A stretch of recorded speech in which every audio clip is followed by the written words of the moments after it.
Welcome back to our NBA predictions and best bets here for Tuesday, May 13th. The Indiana Pacers today have an opportunity to eliminate the Cleveland Cavaliers and move on to the Eastern Conference Finals for the second straight season by defeating the Cavaliers in 5 games.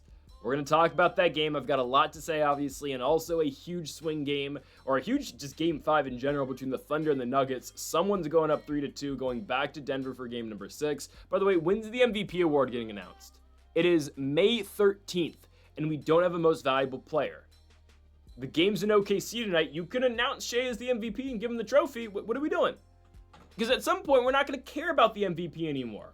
So announce it. It's ridiculous. But anyways, 2 big game 5s today in the National Basketball Association. And before we get into the predictions, folks, make sure to hit that subscribe button down below for some more daily NBA predictions and best bets here on the channel. Earlier today, we posted our MLB best bets. So make sure you go check that out. Again, that's linked in the description down below, along with our UFC Fight Night Burns versus Morales. Full card predictions from Las Vegas, Nevada, and the UFC Apex. Go make sure to go check out Greedo Plays MMA, linked in the description down below. We're going to have more videos on Greedo Plays MMA this week for a video revolving around regional MMA promotions, and that might be a weekly thing over on that channel. So if you're a hardcore MMA fan, I think you're really going to enjoy that. Go subscribe to Greedo Plays MMA, and now let's get on to the first of our 2 games today. We're taking the Indiana Pacers to beat the Cleveland Cavaliers. Now, I'll get this out of the way right now. I think the best play by far is Pacers spread, okay? I would put a little bit on Pacers money line. I'm not fully expecting it until game 6, if I'm being honest with you. I think the Pacers are going to win. I'm just preparing myself to come on here tomorrow and say, okay, close game, Pacers got him easy in game number 6 in Indiana. Because I don't think the Cavs can go back to Indiana and win. I'm going to be honest with you. I don't think they can. But I am going to tell you right now, I do think the Pacers can win today. And I think they will. Again, I'm saying I don't think it's too far-fetched to say the Cavs are going to win today, obviously. They are a minus 290 favorite. And for some reason, on the Vegas odds to win the series, the Pacers are only minus 250. What? Like, does Vegas know something we don't? Like, the Cavs are only like plus 210 to win the series still, to overcome the 3-1 deficit after a historically crazy blowout in game 4. Like, are we watching the same series? And the Cavs are more than banged up? Like, what? Anyways, I think the Pacers win today. A couple things, okay? I don't know the injury situation for the Cavaliers. Well, we know what it is. We don't know how this is actually going to turn out. Here's my hunch. From watching every single game of this season, or for this postseason, obviously, for the Cavaliers, and with this series between them and the Pacers, I can tell you I think Evan Mobley's close to 100%, and I think DeAndre Hunter's close to 100%. Darius Garland's nowhere near 100%. You can tell he's not as quick, off the ball. He's not as quick with the ball.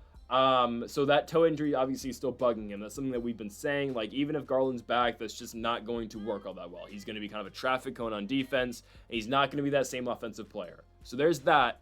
And then there's the whole Donovan Mitchell thing. Donovan Mitchell is going to play today. That game time decision crap is all bullshit. Let's just be honest. It is. Mitchell is playing. Okay, it's the same thing that we heard in game 3, prior to game 3, about all 3 of Hunter, Mobley, and Garland. Atkinson did a press conference and said, oh, they're all game time decisions, as Shams broke earlier in the day that they were all playing, right? But Atkinson said like an hour before the game, oh, I don't know. We're all game time decisions tonight. And they all end up playing, and they end up blowing out Indiana, okay? I don't think the Pacers are going to fall for that anymore. Everyone's playing tonight for the Cavaliers. Season's on the line. They're not giving up. I think they can come back from down 3-1. Obviously, they're pushing the whole thing. Well, hey, if LeBron did it in Cleveland, why can't we? Well, because LeBron was playing on those Cavs teams. No disrespect to Donovan Mitchell. He's no LeBron James. Okay, so my take on Donovan Mitchell is he's playing tonight. He's nowhere close to 100%. I'll argue he's going to be nowhere near 70%. I think we're going to get a 50% Donovan Mitchell tonight. He's going to play because he is that tough.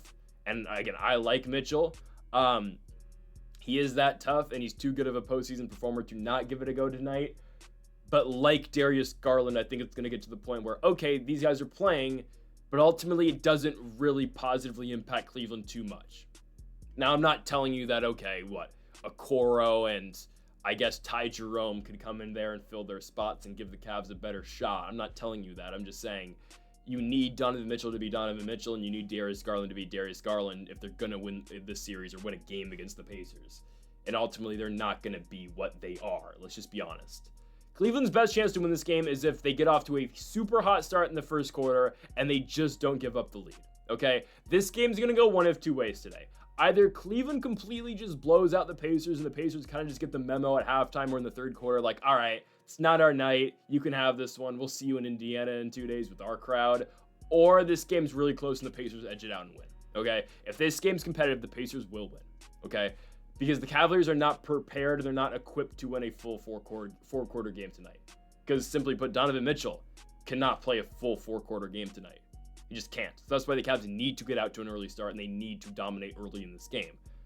I mean, Mitchell's been doing everything for this team. His whole body is tired. Let's just be honest. I mean, look at the injuries he's been suffering. Look at the end of game number 3, end of game number 2. Look how he obviously did not play the second half in game number 4. This guy's worn out right now. He cannot go 40 minutes. He can't, and he cannot sustain a game into the fourth quarter where Indiana's going to be the better team. They're going to be the healthier team going deep into this game. So if that does happen, Indiana will win in the clutch. Again, Cleveland needs to blow this team out, and I just don't think they have what it takes to do that. I don't know what Donovan Mitchell's going to be defensively in this game. I know for a fact Darius Garland's not going to be good defensively this game. Jared Allen's been a non-factor, let's just be honest. He has. Evan Mobley, I think he's closer to 100% than the other guys, obviously, but he hasn't been great. Max Strus has been good. I'll give Max Strus that. I think he's been performing the best on this team other than Donovan Mitchell. Strus has been a very reliable hand for this team, obviously. But again, what will Donovan Mitchell be in this series? Will he have the same explosiveness? Will he have the same finishing ability? I don't think so, right? His three ball's been very iffy this series as well. The finishing ability's been great, obviously. But I don't think Donovan Mitchell's able to be that same guy. And again, like I said earlier, Cleveland needs him to put up 30-plus points if they're going to win this game. And they're just not going to get that production out of him tonight. And sure, maybe the Cavs just have one of those nights tonight where they just hit all their three-pointers. Because for as much as a crazy output that was for the Pacers in Game 4 and a historically great second quarter and just first half as a whole, it does take two to make that solution. And obviously, yes, the Cavs played a horrible first half. They could not hit a three-pointer to save their lives. There's a reason Indiana went on multiple 10-plus runs, 10-0 runs in this game in the first half, is because Cleveland couldn't shoot the ball worth a damn. And they turned the ball over multiple times, right? Jared Allen turned the ball over multiple times. Donovan Mitchell turned the ball over. Or I think it was Garland who turned the ball over multiple times, right? And that was Mitchell too. They all turned the ball over in the second quarter, right? It takes two to tango. All right, that's all I'm saying. Now about the Pacers. I mean, and I've said this all series long, right? I can break this down in as many ways as possible. I can talk about matchups. I can say if this happens, then okay, this is going to happen as a result. Ultimately, the team that's going to shoot the three-point ball better is going to win. And I've been saying this from the jump. The team that shoots the three-point ball at a more timely rate and a more consistent rate will obviously win the series. And it's been Indiana in 3 games of 4 so far. Again, if Miles Turner is that automatic from three-point range, I'm serious the Pacers can win the NBA championship. I still fully expect it to be OKC. They're minus 105 favorites to win the NBA championship. But I'm still serious in the fact I think the Pacers are winning the Eastern Conference, and I think we are getting a Thunder Pacers NBA Finals. Again, something I said back in like February, and people laughed at me back then. But if Miles Turner is that consistent and he's hitting from deep pocket corners like Brook Lopez, yeah, I don't know how you beat this Pacers squad. Because if Miles is hitting his threes, and then Pascal Siakam has a great game like he did in Game 4, because that's been the missing part of the equation, right? The Pacers have been winning games, but Siakam's just been mid. Well, in Game 4, he took that one personally. Siakam shoots 9 for 10 from the field, 2 for 2 from the three-point line, 21 points. Aaron Nesmith, great. Obviously, Nesmith hits his shots when needed. That big midi fadeaway to close the first half. Spectacular for Nesmith to give the Pacers 80 points in the first half.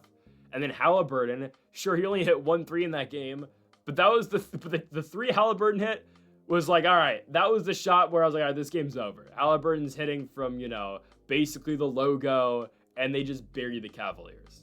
And the bench unit too. Obi Toppin was spectacular in that first half. TJ McConnell is always great for this team. Hell, Thomas Bryant joined the onslaught of shooting in the second quarter with a 3-point ball in the corner. When all of that is clicking for Indiana, my goodness, they're dangerous. And they did this without Benedict Mathurin, who got wrongfully ejected in game number 4. I don't care what you say, all right? That was not that. Okay, he punched him, kind of. I mean, They both should have just got flagrants, or they both should have just got techs, and we should have moved on with the game.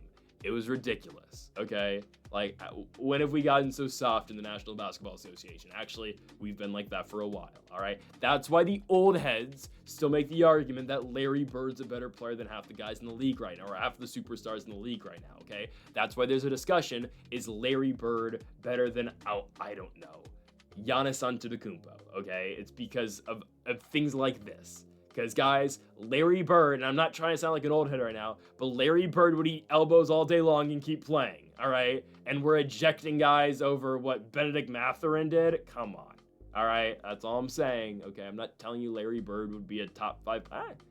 Larry Bird would be a very good player in this league. I'm just saying. His shooting ability was crazy. But, again, that's why you still get the arguments, and I can't wait for Michael Jordan's takes, by the way, on NBC. I cannot wait. Guys, when we get MJ's top 5 bets presented by FanDuel, oh my goodness. I mean, we're locking in all of those bets, because if I need to learn anything from gambling, right, it's from MJ, all right? The gambler, Jor Gambler. Oh my goodness, I can't wait for, again, top 5 picks presented by Michael Jordan and FanDuel. I mean, this guy's going to be locked in. I can't wait for MJ to critique guys, watch a Jalen Green basketball game and be pissed that he doesn't hit his over. Oh, it's going to be hilarious, man. MJ's going to be betting on all these games. But right, I think the Pacers win this one. And again, ultimately, there's nothing I can say that's going to prepare you for this game if the Pacers just shoot the way that they did in the first half. I don't think they're going to bury Cleveland. I don't think they're going to tonight. I think they're going to win, but I don't think it's a straight blowout. I think Cleveland's too good to stay in this game, in an elimination game. But with a Donovan Mitchell injury, with Darius Garland's injury still looming as well, I don't see a world where the Cavaliers win this basketball. Well, no, I do see a world where they win this basketball game. I don't see a world where they cover this line. 7.5 is ridiculous. The Pacers still don't get any respect from the lines. The Pacers will 100% cover today. The win, I'd say it's like 65-35 for me, Pacers to win. I'm going to be honest. And you might be thinking, oh, well, that's crazy because what did you have in game 4? Like, I was like, I don't know, 85-15 the Pacers were going to win in game 4, if I'm being honest with you. I mean, that's probably the most confident I ever was in a Pacers victory in this series other than game 1. But even then, I was more confident in the game 4 victory for Indiana, right? They needed that victory and they got it, right? Yeah, I think they win today. I think they do. I think they finally end this series. We told you to take plus 410 at the beginning of the series for Indiana, and here we are. I'm not going to take my victory lap yet, obviously, because we need to win this one today. And if not, I'm really not going to be worried. Game 6, I think we should have fairly easily. I really think Game 6 is I'm not going to say a foregone conclusion, but I think that's a very easy victory for the Pacers. They'll be at home, and everything should be going their way. But why not tonight? Take advantage of the injuries, go out here, sink this team early, and let's get it done. I think the Pacers are going to win this game. Best bet by far is plus 7.5, but ultimately, yes, I think the Pacers win this game and they move on to the Eastern Conference Finals. Knicks win yesterday. It's unfortunate what happened to Jason Tatum, but Knicks, Pacers, Eastern Conference Finals. You thought I was confident about Pacers, Cavs? I'm going to be 10 times more confident against the Knicks. We will break down that series in depth, and I will tell you that the Pacers will win that series.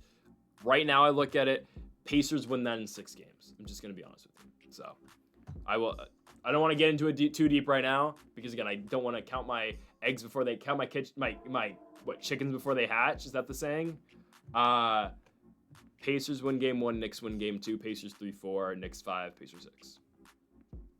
Just saying. Again, we'll get to that though. We need the Pacers to win today. If not, we'll be fine in a couple days.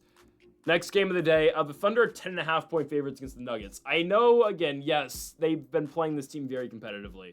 And you look at game 4, there were moments in that game I was a little bit concerned. I was about to say, oh, damn, like, the Thunder just ruined a historically great season with the most valuable player and the best player in the sport. The Thunder just ruined all of this because, the Nuggets are just, too good sometimes. And the Thunder just couldn't hit shots in the third quarter. Well, fourth quarter, Thunder happened. Aaron Wiggins and Alex Caruso and Cason Wallace, I don't think we can understate how much of an impact these guys have had on the series. And that game 4. Because, again, the Thunder don't win game 4, this series is over. It just is. I know, again, OKC's great, but I'm just going to be honest, they're not winning 3 games in a row. I think they probably, if they lost, again, this is just a momentum thing. If they lost game 4, they probably win game 5. I don't know if they go back to Denver and win. But now, if they win game 5 today, which we're all expecting them to, then they're, parlaying that into some momentum into game 6 in Denver. And if they don't win that, okay, whatever. They just go back to OKC for game 7, right? I still think Thunder in 6, I'm going to be honest with you, right? But what Caruso, Wiggins, and Wallace did is crazy. Because these are all bench guys. Caruso, I know his final stat line from beyond the arc is 2 for 5, but those are 2 huge three-pointers. Aaron Wiggins, 3 for 6, kept them in the game. Cason Wallace kept them in the game with 3-pointers. I mean, the Thunder were down 7-5 at one point in the third quarter, and Aaron Wiggins would keep them in the game with the 3-point shots he was hitting. So I think we can't understate that. I don't think we can state that enough because of how poorly the starting lineup shot for the Thunder from beyond the arc. I love Shea, but he shot 0 for 5 from the 3-point line. And sure, 3 of those misses were basically when they had the game wrapped up, but still. J-Dub shot 0 for 5. Chet 0 for 3. Chet's been pissing me off this series, I'm not going to lie to you. I need him to be better. And I think, again, this kind of speaks to how good the Thunder are and how much better Shea makes his teammates. Because, again, this team is winning and they're looking great, and Chet hasn't been all that good. J-Dub's had a couple good games, sure, but he hasn't been consistently great. Isaiah Hartenstein cannot hit his floater to save his life, and that's a shot that he was nailing all regular season long. Obviously, just that little tap floater, he couldn't hit that. All game long in game 3 when it mattered. All game long in game 4. Hartenstein's not hitting that shot. Lou Dort's been abysmal from beyond the arc, 2 for 10. And yet this team's still winning. Yeah, and again, you got to give a lot of credit to how this team plays defensively, right? And Shea said that. The first thing he said when he had his post-game interview, he talks about the defense of this team and how they win this game because of their defense. It may not look pretty, but they're going to win because they play relentless defense and they're going to stay in your face all game long. I agree. That's why they're so great. I mean, that 8-point first quarter the Nuggets had in game 4 was incredible. I mean, just the way the Thunder shut them down. Looking on to this game 5, though, I don't think it's a competitive game. This is going to look like game 2. I firmly believe that. In their environment in OKC, I just think it's really difficult. And guys, how many more games are the Thunder going to continue to shoot this badly? Right? I kind of know what the Nuggets are at this point. They're going to chuck up a bunch of 3-pointers, obviously. Jokic is going to do his thing. Jokic really hasn't been all that great. This Nuggets team gets to the free throw line all the time. It is crazy. The calls this team gets. I mean, I watched a play where Jokic literally shoves Caruso. Caruso gets back in the play, barely, doesn't even touch Jokic, barely touches him, and somehow it's a foul on Caruso. They review it for the foul before the contact of the Jokic, lay-in or Jokic shot. They don't care, so it's still a foul on Caruso. That's something I failed to mention about Pacers Cavs, by the way, because the Cavs shoot so many free throws, it's crazy. Like, that game against the Pacers, it's the second quarter, Pacers are up 17. Like, it should be a 30-point game if the Cavs didn't shoot 14 first quarter free throws. It's insane. Same things can kind of be said about the Nuggets. Guys, Shea's whistle has disappeared in the playoffs. I don't care what anybody says. His whistle's gone, and it's ridiculous. Oh, he shot 12 free throws in game 4. All right? No. His whistle is nowhere near what it was in the regular season. Where's the consistency at? It is what it is. Shea's too good. It'll be fine. But again, I look at Denver and I say, I just don't know how this team's able to beat OKC two more times. And let alone, I don't know if they can beat them once. Aaron Gordon's been lethal from the 3-point line. MPJ's not had a good series. Jokic, let's just be honest, has been mid. All right, nobody's talking about it because, the negative, there's no negative media against Nikola Jokic. There's just not. Jamal Murray's been all right. Christian Braun's just been eh. And then Russ is Russ, Shout out to the big airball 3 Russ had in the corner in game 4. It is what it is. But hey, Russ had his one possession where he locked down Shea and started talking to the crowd. Oh, no. Yeah, the Thunder will win this game, guys. They're going to. Because, again, they're not going to shoot that badly again. And they still won game 4. And they do play relentless defense. And they're at home this time around. I mean, I refuse to believe the Thunder are losing in the Western Conference semifinals for the second straight season. Last year was their adjustment period. They were new to the postseason. They took on Luka and Kyrie, and they obviously lost. It's not happening to them again. It just will not. And by the way, the Mavs get Cooper Flag. I mean, if the league hasn't been ever, it's obvious the league's rigged. Let's just be honest. Okay, the draft lottery is the most rigged thing I've ever seen. It's absolutely ridiculous. And now it makes sense why they traded Luka, okay? Because the NBA said, all right, you trade Luka, and we're going to give you Cooper Flag. It's an absolute joke, all right? There's nothing else I can say about that. How do you have the worst odds to win the lottery and you win it? Like, again, Ewing to the Knicks, LeBron to the Cavs, D. Rose to the Bulls. Hell, Andrew Wiggins to the Cavaliers so they could get Kevin Love, right? Like, all the Wemby to the Spurs. The most rigged crap I've ever seen. And the West keeps on getting loaded. Giannis is going to go to the Spurs. Cooper Flag's going to the Mavericks. Oh, it's just... East is a gauntlet. It is, and the Thunder are here, and they're probably going to roll this thing for years. Hey, sets up for the Pacers, though, in the Eastern Conference for a very long time. By the way, the East next year, ooh, it's open. No Tatum. No one trusts the Cavs anymore. Dare I say the Pacers will be the favorites next year to win the East. Dare I say it. Anyways, yeah, I think the Thunder are going to win tonight. I don't think the Nuggets can put together 4 quarters against this team on the road. I just don't think so. I think the Thunder played too good of defense. Shea's been good. All right, I don't care what anyone says. Shea had a very good game 4, 25 points, 8 for 19 shooting. He's doing his thing. Shea hit some big shots in the fourth quarter. The drive ability, he can get to the rim against anybody. Right? Shea's just that good. And I might argue this is the toughest series the Thunder might have to play all postseason long. Like, I love Indiana, but I don't know. What will the Pacers be in the NBA Finals? I don't know. I hope they're going to be great, but because I do expect them to get there at this point. But, like, you look at the Minnesota series. All right, Minnesota, OKC, that's Thunder in 4, maybe 5. Ant has one good night, right? This is the toughest task, and I think they're going to get through it. I expect Shea to be amazing, and I just don't think the Nuggets can step up to the plate right now. I don't think they're going to. I think they need to play an almost perfect game to win on the road here against the Thunder, and I just think the Thunder get off to a really hot start, and they never give that lead back up. So I'm taking Thunder. Honestly, I could see them leading wire to wire here. Don't bet that. It's a stupid bet, but, like, I could honestly see it happening. Thunder win this game. They blow out Denver, and I think they finish the job in a couple days at the Ball Arena for game number 6. So, folks, thank y'all for watching our NBA predictions and best bets here for May 13th. If you haven't yet, though, make sure to hit that subscribe button down below for more. Make sure to leave a like if you did enjoy the video. Make sure to comment if you disagree with any of the picks. Folks, thank y'all for watching, and Mamba